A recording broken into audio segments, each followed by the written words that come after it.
Bismillah Rahman Rahim. We start 9700 AS level biology chapter 8 topic wise MCQs for the paper 1 of this syllabus of A level biology.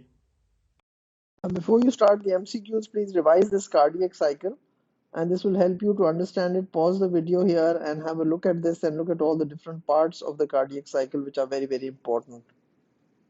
This is another very good diagram which shows you all the different, and the color coding is excellent, and you need to look at these and then have a look at it. Please pause the video here and have a look at this.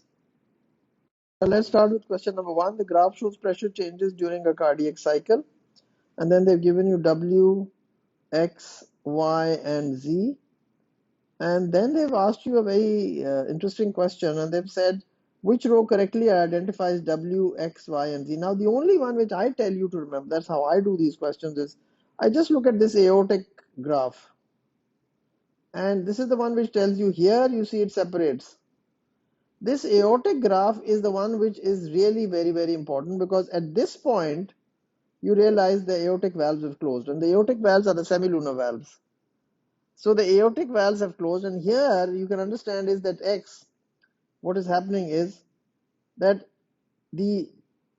at Y the aortic valves have closed, and those are the semilunar valves, right? And at X, as you see the pressure in the aorta rising, so the semilunar valves have to open. So these were the two things which I always look at.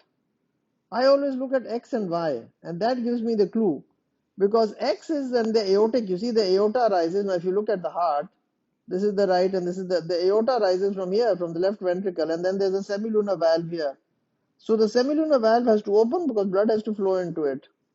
And then at this point, you see the pressure of the aorta now separates out and the ventricle falls down. This is the ventricle pressure.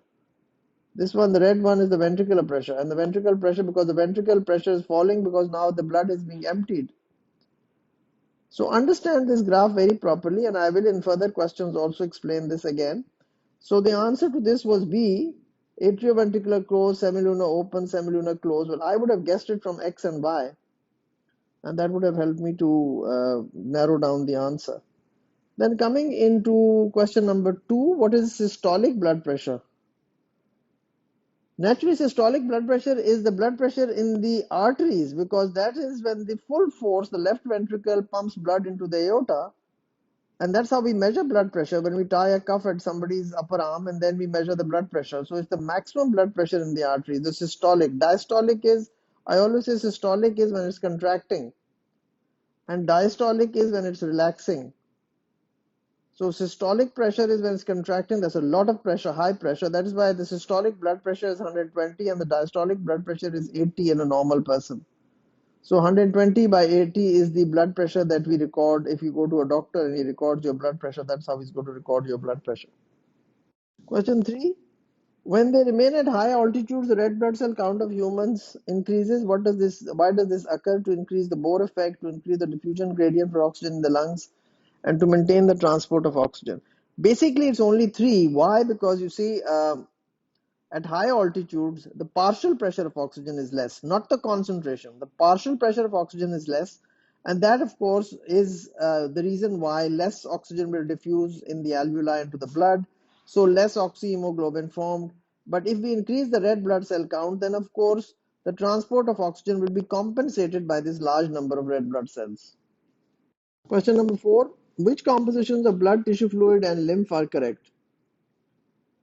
Blood has a higher concentration of proteins than tissue fluid because the larger proteins are too big to pass through the endothelial pores into the tissue fluid. Endothelium is the lining of the capillaries.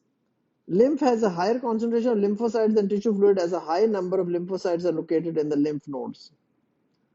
So it was 1 and 2 only. Now, why was 3 wrong? Macrophages are too large to leave the blood to enter tissue fluid, whereas neutrophils, which are much smaller than, can enter tissue fluid and pass into the lymph.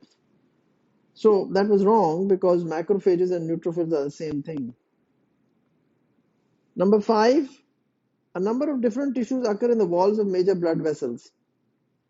Which row identifies the main tissues found in the 3 layers of the wall of an artery? So outer layer, tunica externa, has collagen, middle layer has muscle in it, and the inner layer only has the endothelium in it. So you knew that the inner layer was only endothelium, so you could either be A or C. It couldn't be anything else. So then you narrow down to A or C because you see the elastic tissue, and that of course was this was the confusing part, the collagen and elastic tissue and collagen. So the outer layer has collagen in it, the outer layer. 6, technically tough question. The photomicrograph shows a section through lung tissue. Now, if I was reading this question, I would do it by the things which are wrong. I wouldn't do it by the correct word. I always say there are two ways of doing an MCQ. First, you look at what is correct, or you can do what is totally wrong. Now, lungs cannot contain the trachea. So I would have said then it was only the choice was between A and C. Now, A and C has artery, a vein, bronchioles. Yes, you can see the arteries and you can see the veins. You can see this is the vein, this is the artery which has inner folded layer.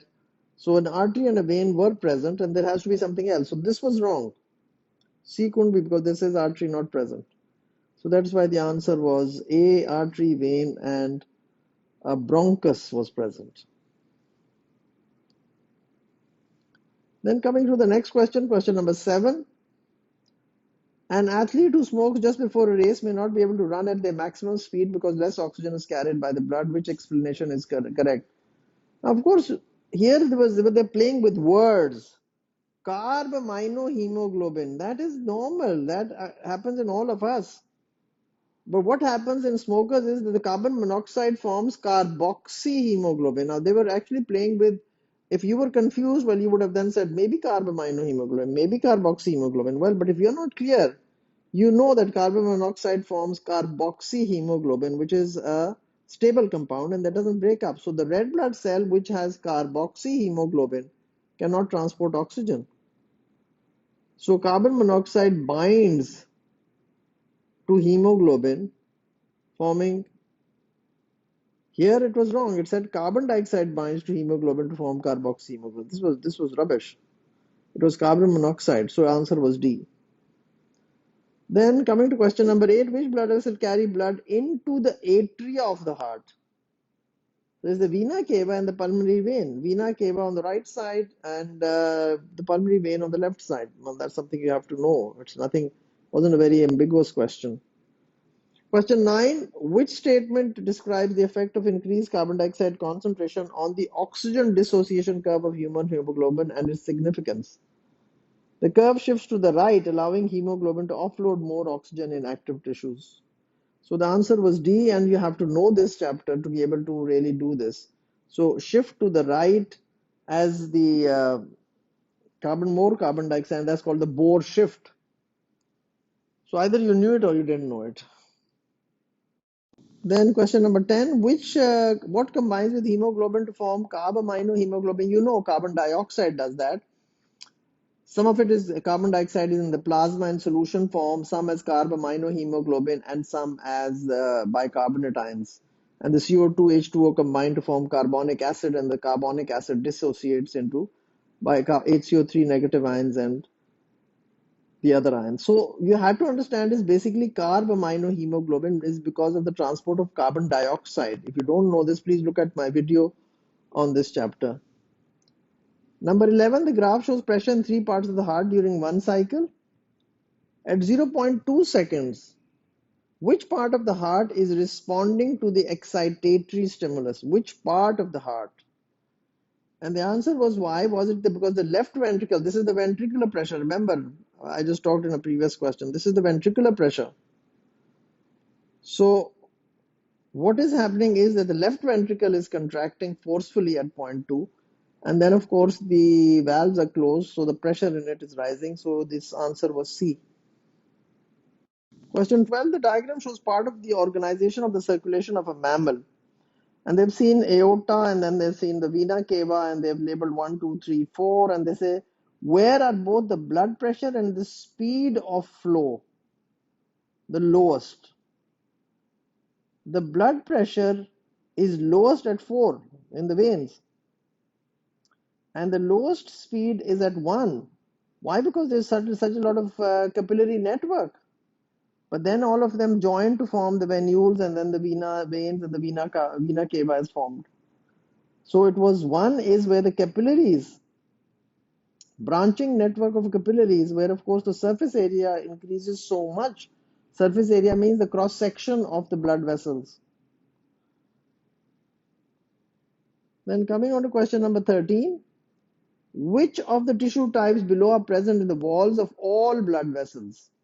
Now, all blood vessels was something which everybody has to remember. All blood vessels are arteries, veins, and capillaries. Now, there's only one thing which is common to all, and that is the endothelium. The capillary only has the endothelium. The artery, of course, has the tunica media and the tunica externa.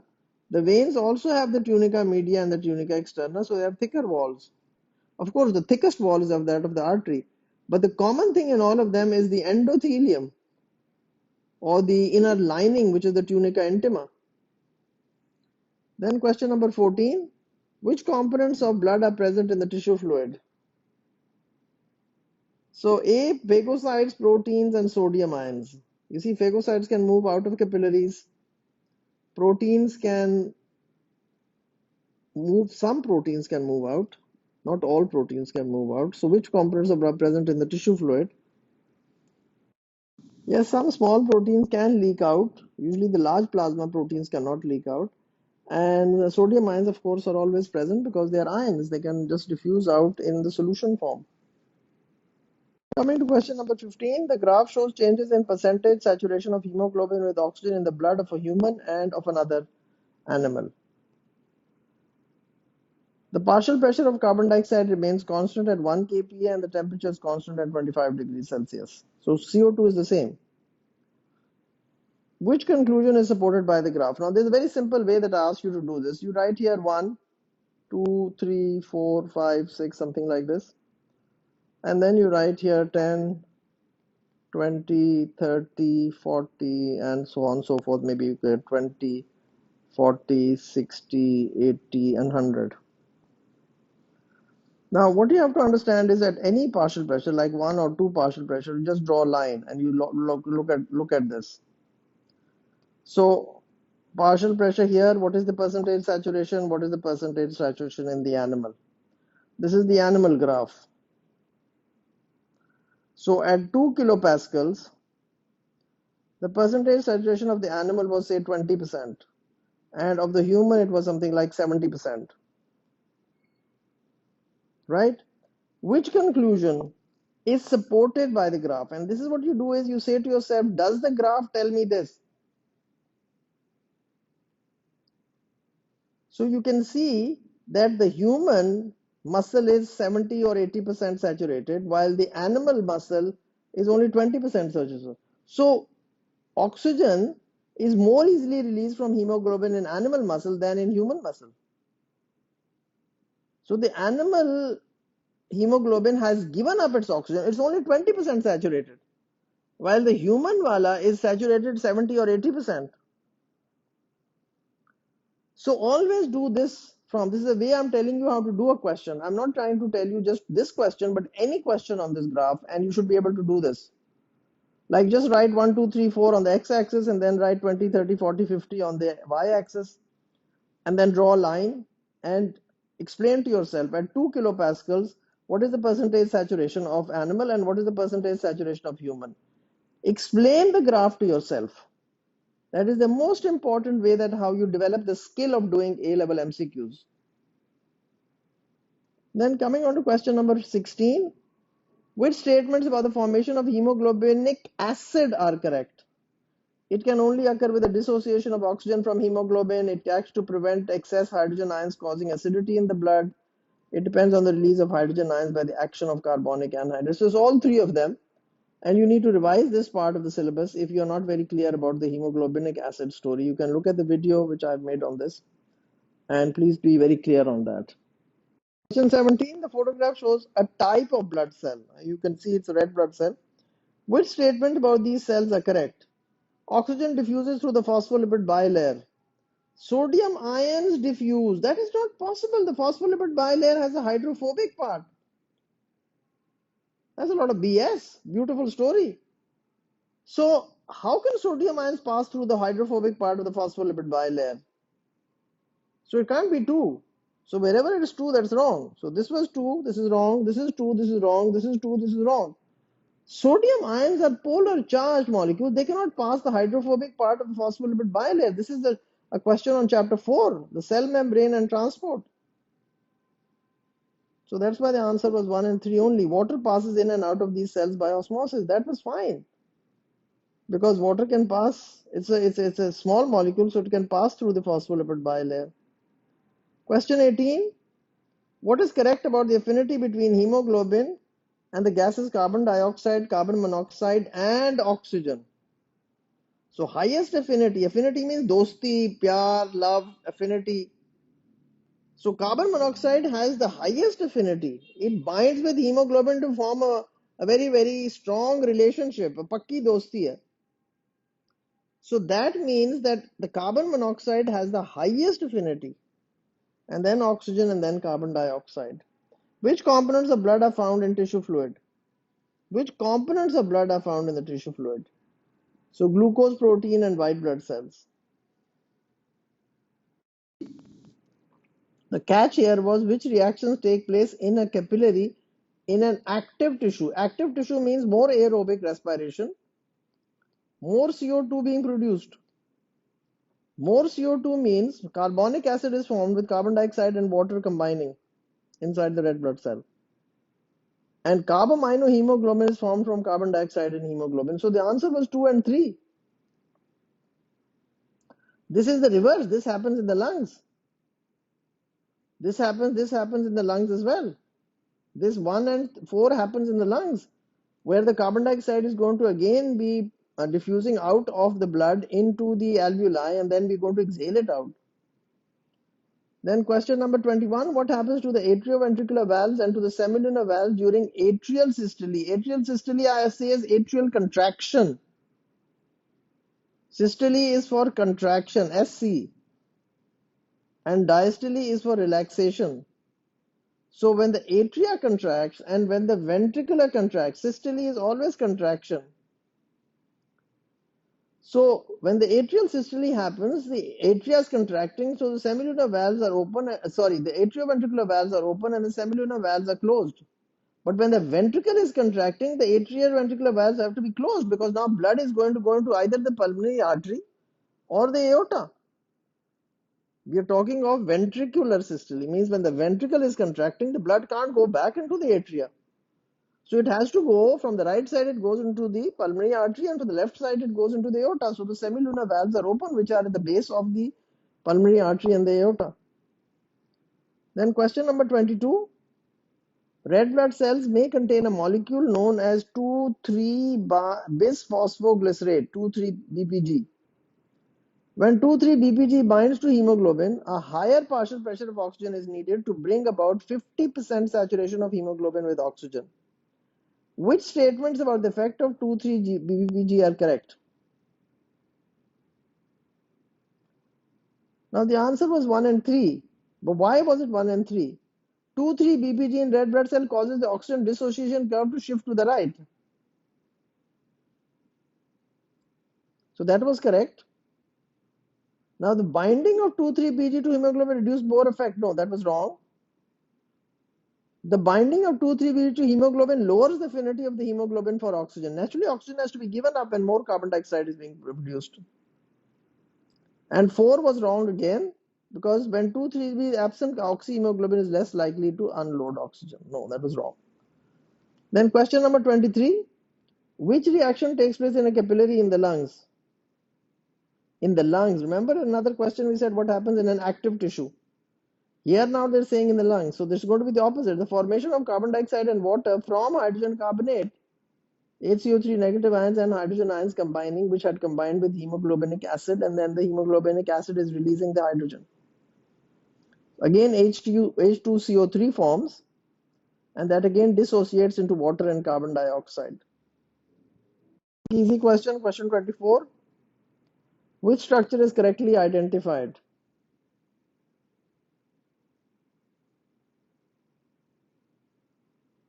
A is the aorta, B is not. Sorry, B is what? B is the pulmonary vein. C is the vena cava. What is D? D is coming out of the right ventricle. So this is the pulmonary artery.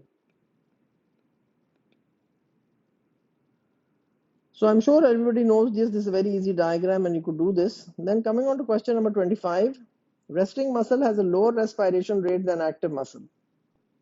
The graph shows the oxygen dissociation curves for hemoglobin at carbon dioxide concentrations that are found in a resting muscle and in an active muscle. So you know the active muscle must have been this one because it shifts to the right when there is more CO2.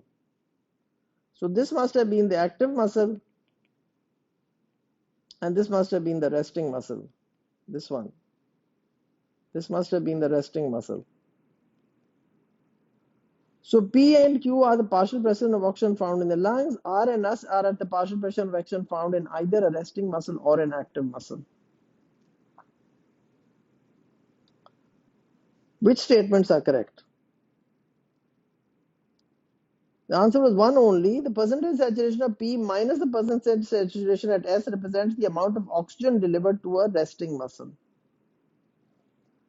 So this is a lot of reading and a lot of English that you need to understand. So basically the question had to be understood. And then of course you would be able to do this question. Please pause this here and have a look at this question because this is technically a little tough question. And you can just scroll it down and then have a look at it and then see that the answer is C only. One only. Coming to question number 26. What does not help to maximize uptake of oxygen in his blood flows through capillaries in the lungs? Now, you have to realize when it says not, then you have to look at these statements. These must be all correct. One statement is wrong, and then you can understand why it has got to be wrong. Because dissociation of carbon dioxide from carboxyhemoglobin. Carboxyhemoglobin is a stable compound. It cannot dissociate. So you had to figure it out that which three out of these four questions, which three are correct and which one is the wrong one. Because it says what does not help. But you read it very casually and then you miss this point. And then you get the MCQ wrong. Question number 27. Small arteries slash bracket arterioles are found near tissues. One function of an arteriole is to increase or decrease the flow of blood to the tissues. Which tissues would be present in an arteriole wall to allow this function? Now the answer was 3 only. Why? Because you have to understand is arterioles would have an endothelium which can't do much. But outside here is the muscle layer. There is this muscle layer which I am drawing in purple, and this muscle can contract and relax. If it contracts, that's called vasoconstriction. If it relaxes, it's called vasodilation. So this alters the inner lumen size. So more volume flow in it if it relaxes. The muscles can contract and relax. So that can understand. That says increase or decrease the flow of blood to the tissues. So somehow you have to alter the lumen size. You have to alter the lumen size. And that can only be done by muscle. Then question number 28. The graph shows a dissociation curve for hemoglobin. What are suitable labels for the x-axis and the y-axis? Well, of course, naturally, there's only one answer for that. Is partial pressure of oxygen is always on the x-axis and percentage saturation of hemoglobin is on the y-axis. Question 29. One type of congenital heart defect is called atrial septal defect, where the left and the right atria are not completely separated. So this is the heart, and here there is a small defect. The rest is all right. So atrial septal defect where the left and right atria are not completely separated. ASD usually results in blood moving from the left atrium to the right atrium. Why? Because the left atrium there's more pressure sort of to the right atrium. This will cause increased blood pressure in the right atrium and decreased blood pressure in the left atrium. So there's going to be increased blood pressure here and decreased blood pressure here. Which row describes the other effects of AST on blood pressure and oxygen? Blood pressure, naturally, if the blood pressure is high here, so then the pulmonary artery arises from here. So there will be increased blood pressure in the pulmonary artery. And in the aorta, that is going to arise from here, so there will be decreased pressure in the aorta. Aorta arises from here. And percentage oxygenation of blood in the pulmonary artery will be increased. Why? Because this oxygenated blood is going into here. And this will go into the pulmonary artery. So, very, very difficult question, but I'm sure you can understand why the answer was this. Which are effects on the body of carbon dioxide in tobacco smoke?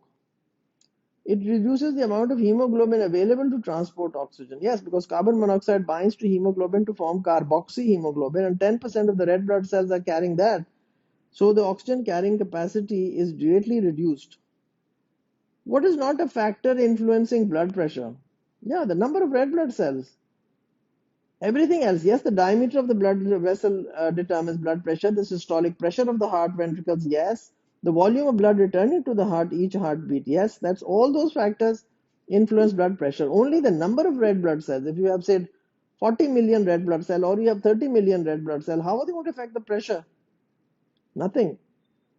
Question 32, which of the following are found in blood, lymph and tissue fluid?